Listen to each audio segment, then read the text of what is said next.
Olá, meu nome é Kelma, sou psicóloga e gerente técnica da saúde da criança no município de Campo Grande. Hoje vamos falar sobre a Política Nacional de Atenção Integral à Saúde da Criança. O desenvolvimento de ações, políticas, programas da saúde da criança se confunde com a história do SUS. No entanto, ainda não tínhamos oficialmente uma política de saúde da criança no país. Por meio da portaria 1130, publicada em agosto de 2015, essa política se efetivou. Mas o que justifica uma política?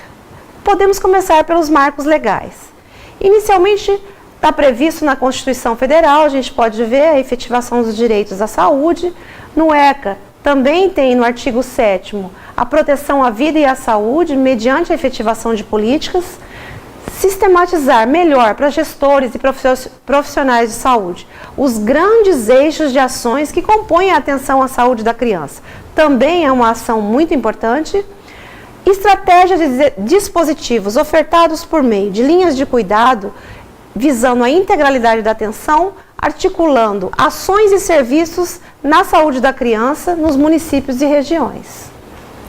Indicadores nacionais de saúde da criança também apontam a mortalidade infantil com grandes avanços, mas ainda percebemos muitas iniquidades, como, por exemplo, situações de vulnerabilidade nos grupos populacionais dos indígenas, quilombolas, pessoas com deficiência, filhas de mulheres privadas de liberdades e em situação de rua. Evidências científicas apontam também que, além da sobrevivência, precisamos começar a pensar no pleno desenvolvimento infantil, principalmente na primeira infância. O objetivo da portaria e da política seria promover e proteger a saúde da criança e o aleitamento materno mediante ações de cuidados integrais e integrados da gestação até os 9 anos. Com especial atenção à primeira infância e às populações de maior vulnerabilidade, visando redução de morbimortalidade e um ambiente facilitador à vida em condições dignas de existência e pleno desenvolvimento.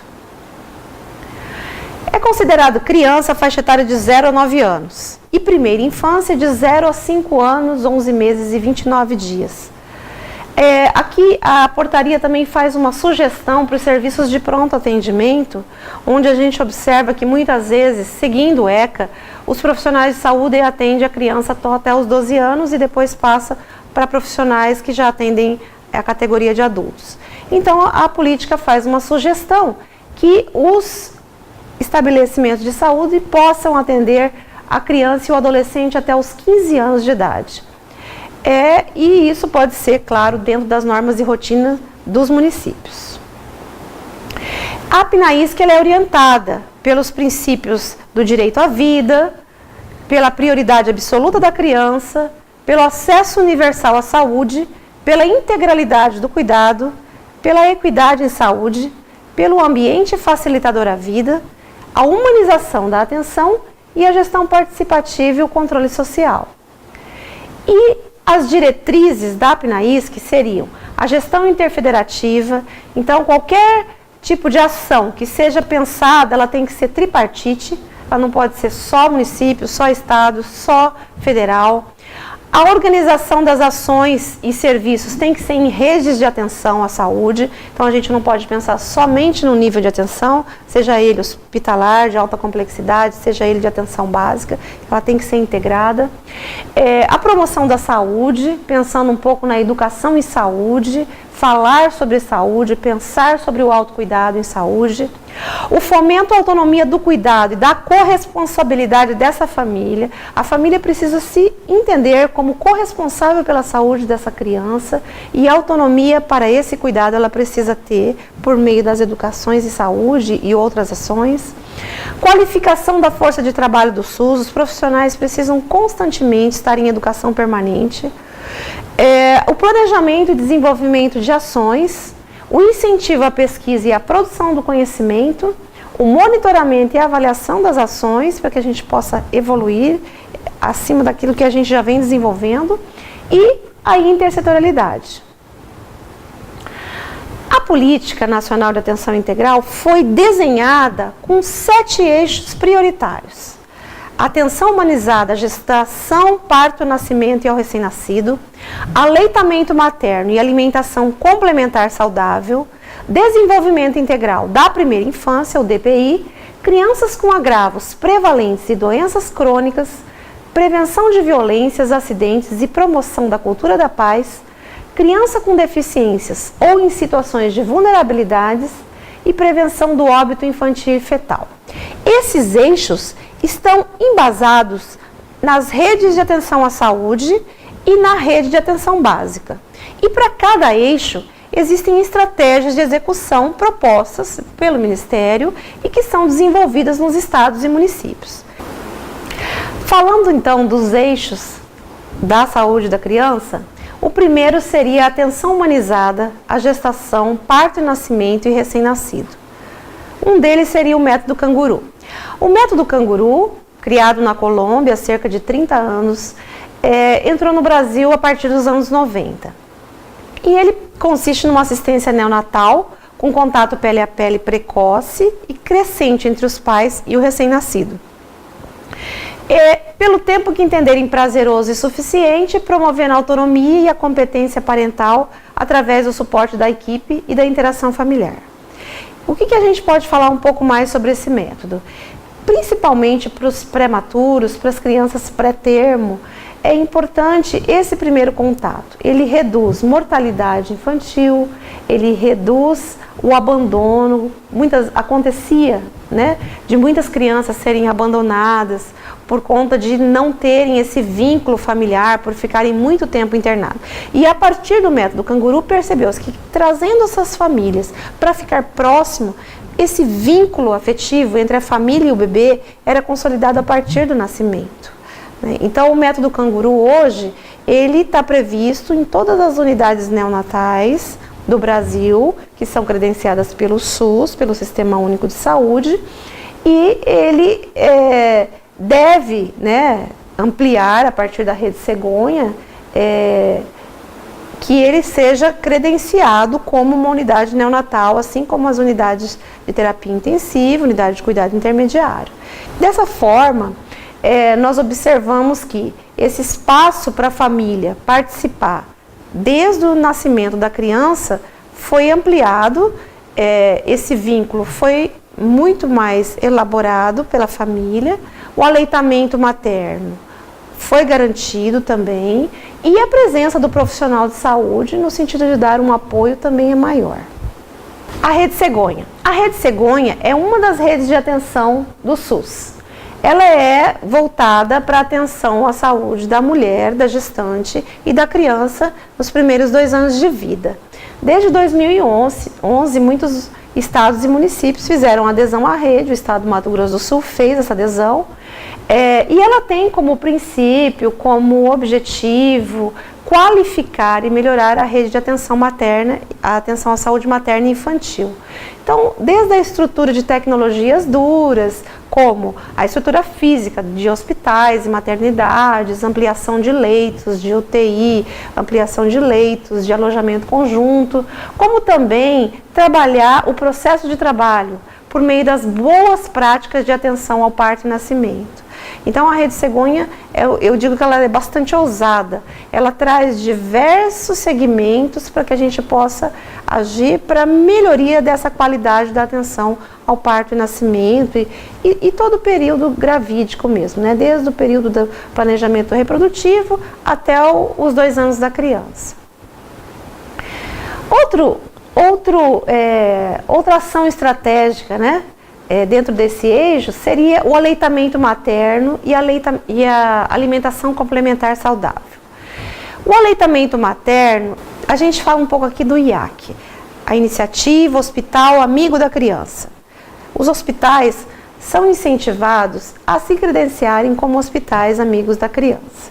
E claro, o principal objetivo é o aleitamento materno exclusivo das crianças. Observa-se aí que em 326 hospitais no país que já são amigos da criança, a duração média do aleitamento materno exclusivo em crianças que nasceram nesses hospitais é de 60 dias.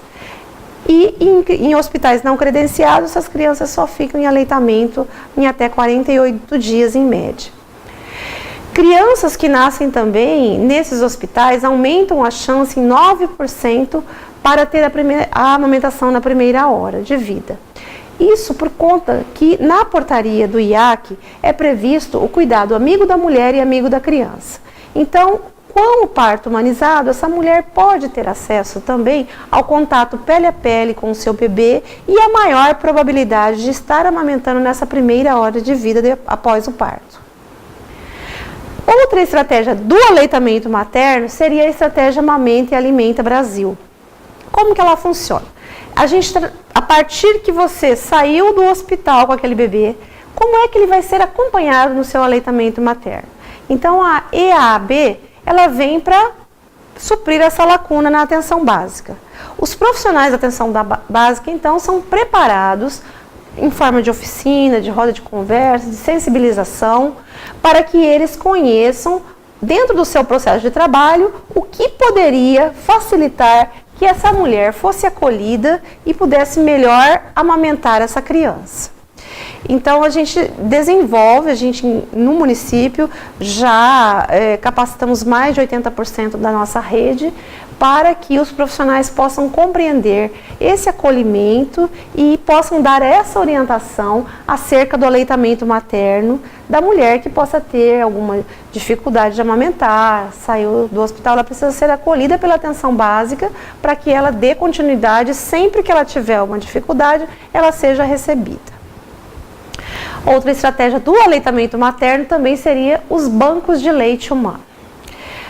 Nós temos a maior rede de bancos de leite do mundo no país. E a Cooperação Internacional do Brasil permitiu a criação de bancos de leite em toda a América Latina. Aqui no estado nós temos também 5 bancos de leite humano, eu creio que 3 em Campo Grande. E a nossa é uma grande vantagem poder ter todos esses equipamentos para que a gente possa pasteurizar o leite, ofertar o prematuro, se necessário, enquanto a mãe ainda está com dificuldade de amamentar ou esteja internada numa UTI, assim como também para aquelas mulheres com dificuldade de amamentar ou que eventualmente por algum motivo possam não poder amamentar. No entanto, a gente precisa, nesse momento, estar esclarecendo que a nossa grande dificuldade hoje seria a coleta desse leite humano. Nós precisamos divulgar por meio das comunidades, das associações, em toda a rede, essa dificuldade na coleta. A gente tem toda uma estrutura de logística, por meio do Corpo de Bombeiros, que vai até a casa buscar, se a mulher sentir que tem essa possibilidade de fazer essa doação. Então é importante aproveitar esse canal para falar a respeito disso. A coleta do leite humano precisa ser melhor divulgada e as mulheres poder estar fazendo mais essa doação. Outra ação do aleitamento materno seria ações de apoio à mulher trabalhadora que amamenta. A gente sabe que a nossa legislação ainda está prevista para 120 dias. Então as mulheres normalmente, antes dos 6 meses, já estão realizando o desmame precoce dessas crianças. Essa estratégia vem para incentivar a empresa no sentido de observar um espaço adequado para que essa mulher possa voltar a trabalhar, mas que tenha esse espaço para a retirada do seu leite, para que possa armazená-lo, guardar, para deixar para o seu filho consumir durante os períodos que ela esteja no trabalho. Então, ela funciona por meio de formação de tutores em todo o Brasil, A gente precisa ainda sensibilizar as empresas para que elas implantem essas salas de apoio à amamentação e também, claro, para adesão à licença maternidade de no mínimo 6 meses, Implantação também de creches nos locais de trabalho. Nós temos também, acerca do aleitamento materno, a Semana Mundial de Aleitamento Materno, que é na primeira semana de agosto, todos os anos. O Ministério da Saúde sempre vem tratando vários temas, Cada ano tem um assunto, e a gente evidencia nesse momento a importância do aleitamento materno, principalmente como redução, como importante fator para a redução da mortalidade infantil. Sobre o acompanhamento do crescimento e desenvolvimento integral da criança. Nós temos algumas ações iniciadas no governo federal, mas a gente sabe que a gente precisa caminhar bastante, principalmente intersetorialmente, para que esse desenvolvimento infantil possa ser verificado da forma como ele deveria.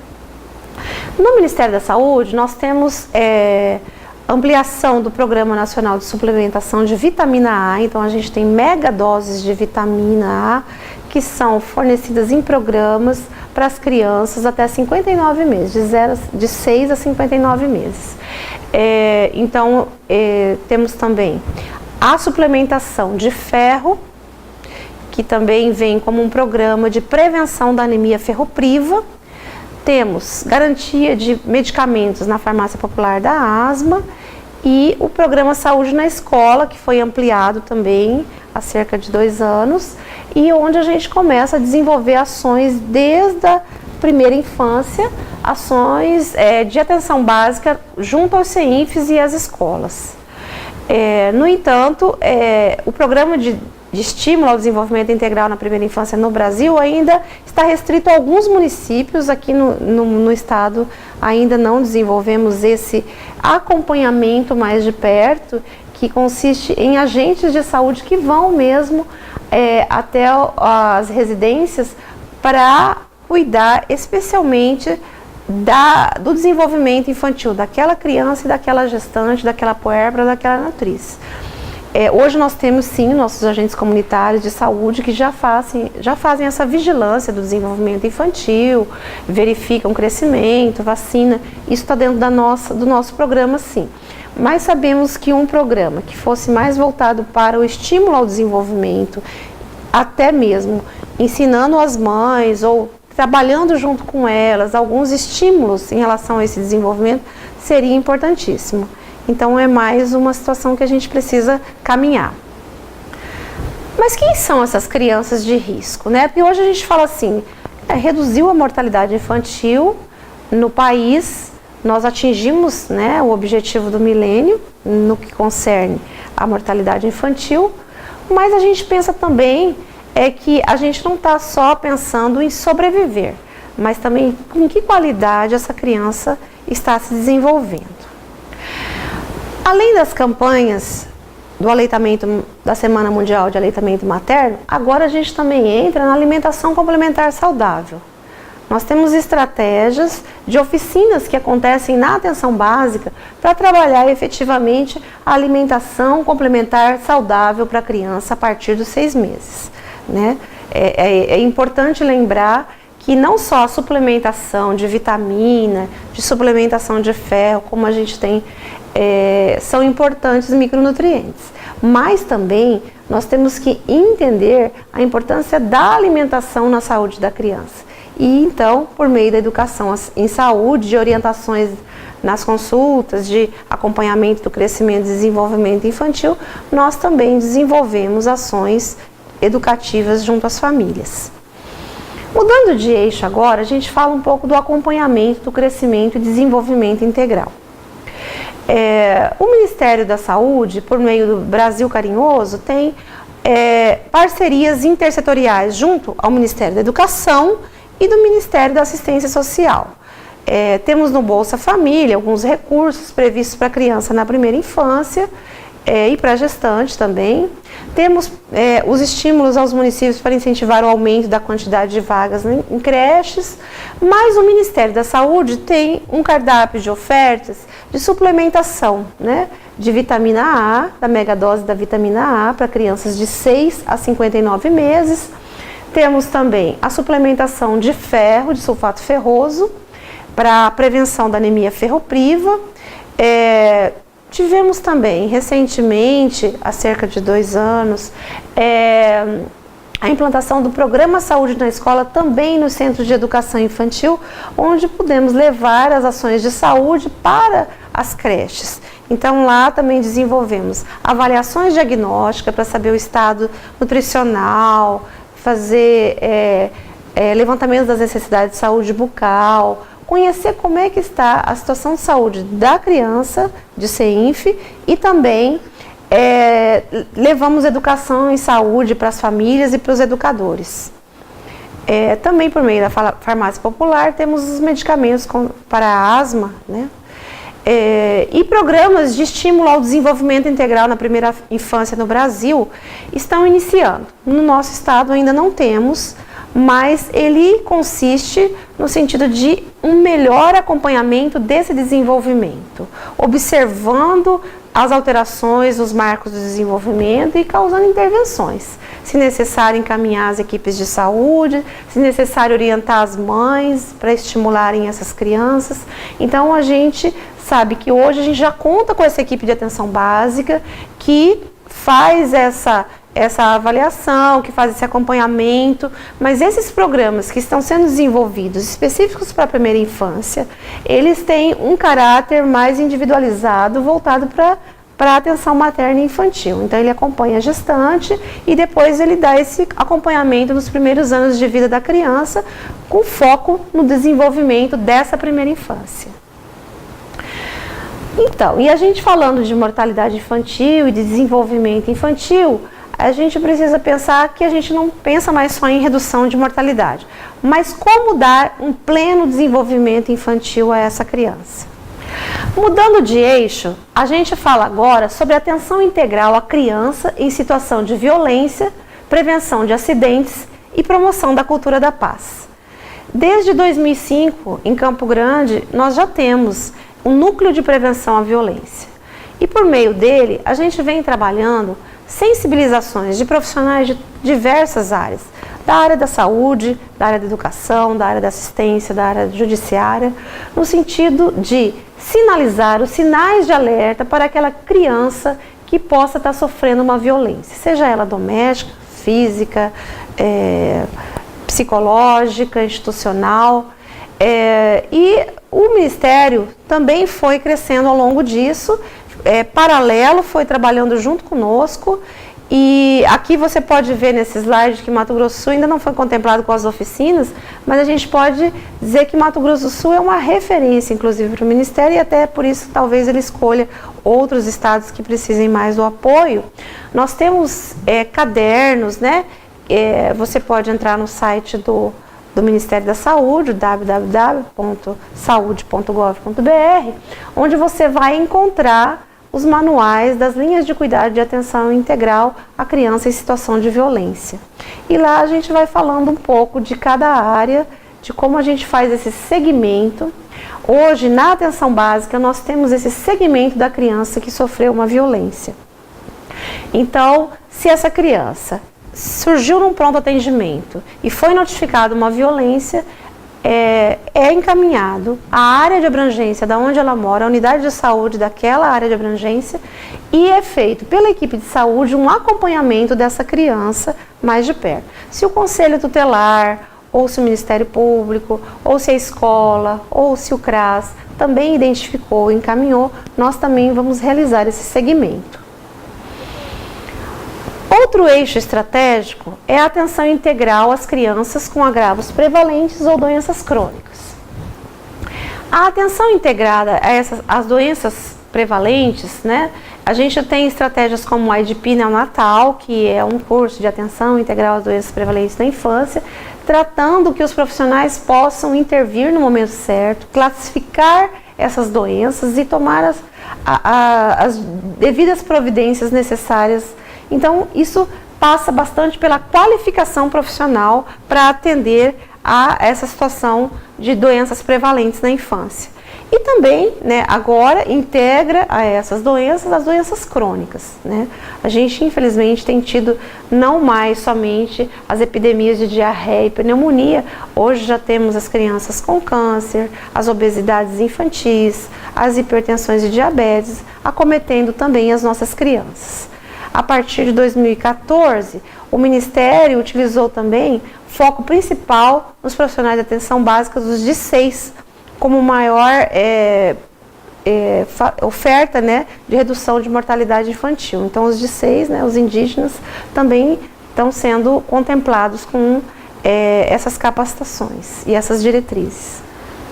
O eixo estratégico de atenção integral a crianças com deficiências e em situações específicas de vulnerabilidades, fala para a gente ter um olhar diferenciado no sentido de reduzir as iniquidades. O que a gente quer com isso é equidade em saúde. Então, as crianças com deficiência, quais são as necessidades para que essa criança seja atendida em sua integralidade? Como está a nossa rede? Como ela está acolhendo essa criança com deficiência, essa criança indígena, essa criança negra, quilombola, do campo, da floresta, das águas, essas crianças que são filhas de mulheres privadas de liberdade, em situação de rua, em situação de desastres e calamidades e em situação de trabalho infantil. Dentro da política, depois, se você quiser, a gente vai deixar disponível, você pode ver ações que são orientadas para especificamente esse grupo populacional. No eixo de atenção integral ainda, falando sobre as crianças com deficiência, nós temos a rede de cuidado e atenção à pessoa com deficiência.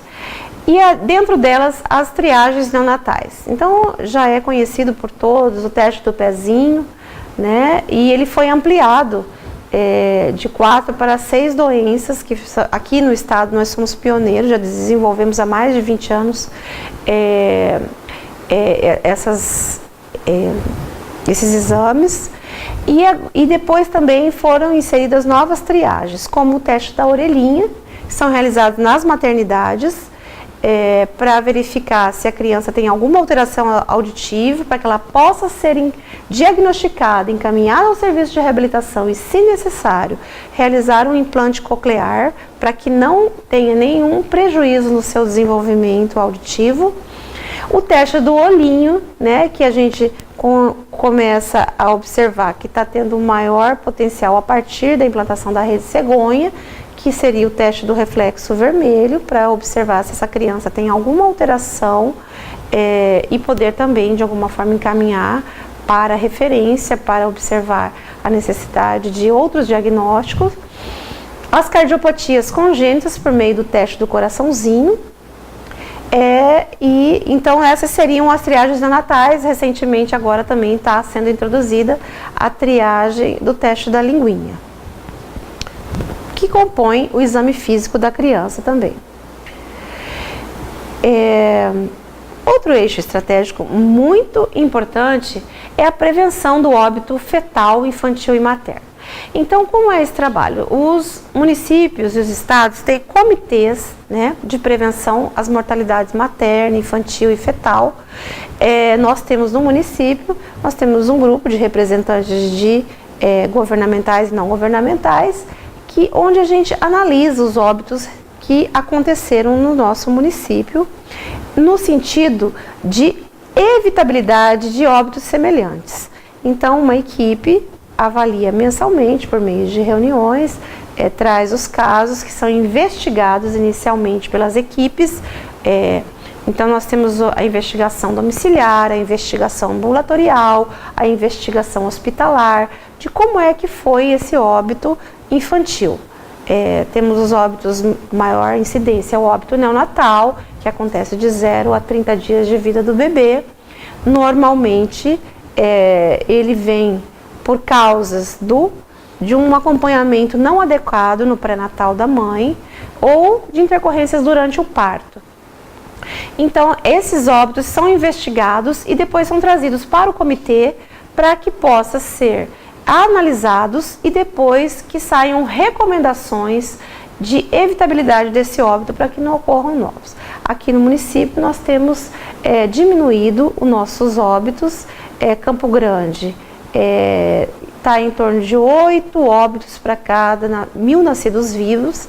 Isso no país representa um índice baixo, porque nosso índice está comparado aos estados do sul, que são os locais que têm menor taxa de mortalidade infantil. Agora a gente ainda quer crescer, a gente sabe que se a gente for considerar taxas, né, em relação aos países desenvolvidos, a gente ainda precisa caminhar. O financiamento, monitoramento e avaliação. O financiamento da política é de responsabilidade tripartite, então, por meio dos recursos federais, estaduais e municipais. né, e são pactuados nas instâncias colegiadas do SUS. O processo de monitoramento e avaliação da política ocorre de acordo com as pactuações.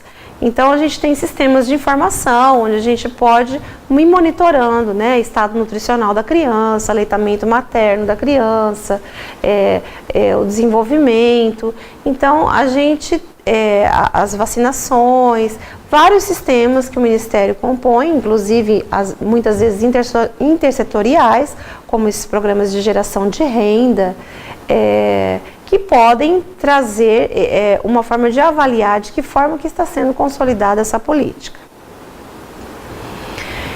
Mas e como implantar a Política Nacional de Atenção Integral à Saúde da Criança?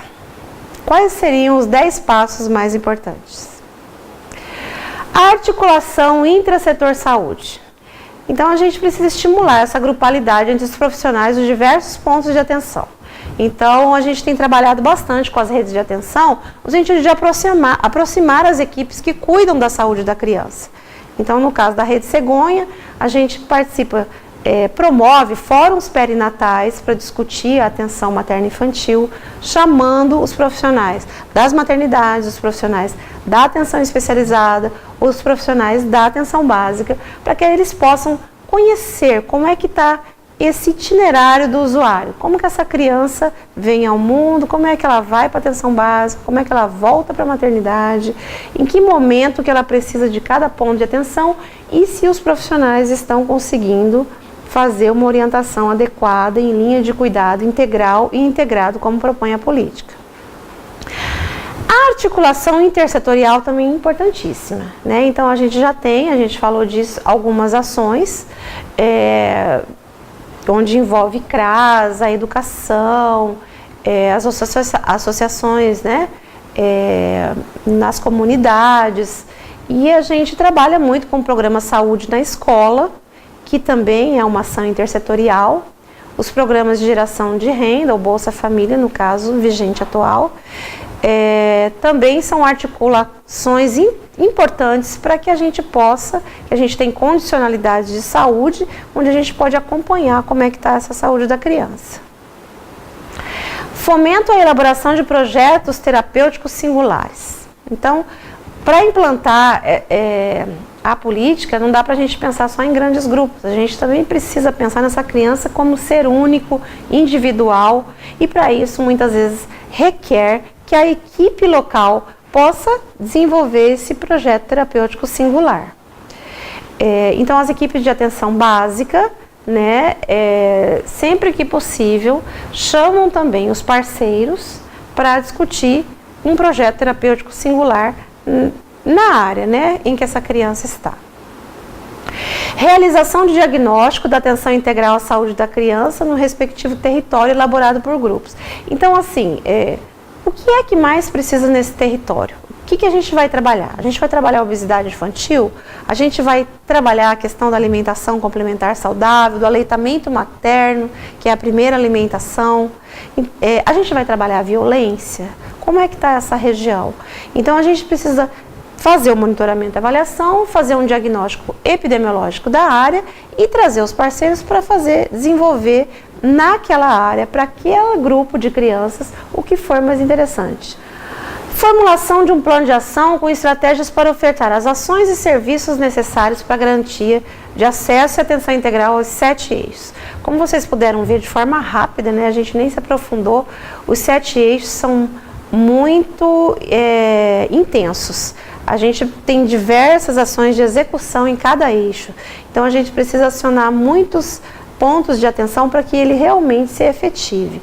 Então, a gente precisa formular estratégias, planos de ação, colocar no planejamento orçamentário do município quais as ações de priorização à criança que nós vamos desenvolver a cada ano e depois conseguir realmente realizar esse planejamento.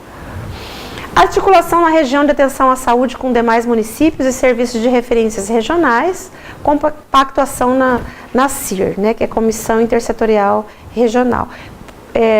Campo Grande tem, por exemplo, a macro-região, a região de saúde de Campo Grande, na verdade, que compõe 34 municípios, muito mais os municípios do interior têm a necessidade de saber como está constituída a sua rede de atenção.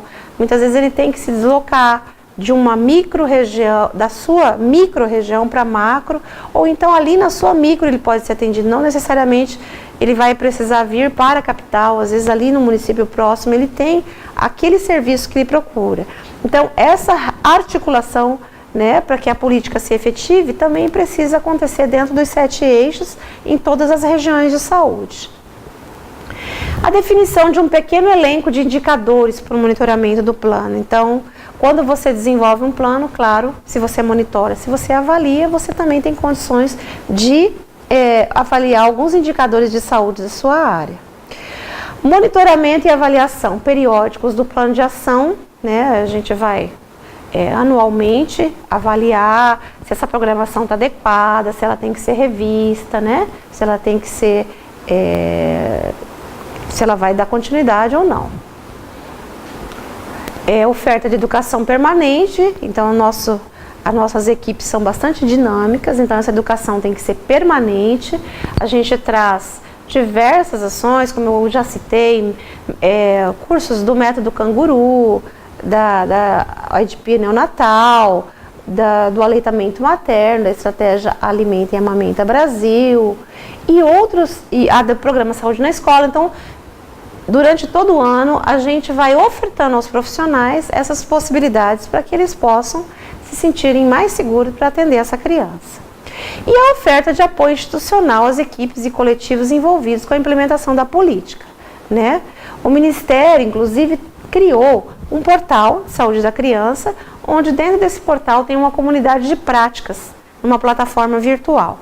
E com essa finalidade, ele traz adesões, né, para gestores de estados e municípios e até mesmo para estabelecimentos de saúde que possam utilizar esse portal para discutir, elaborar, melhorar, qualificar essa saúde da criança.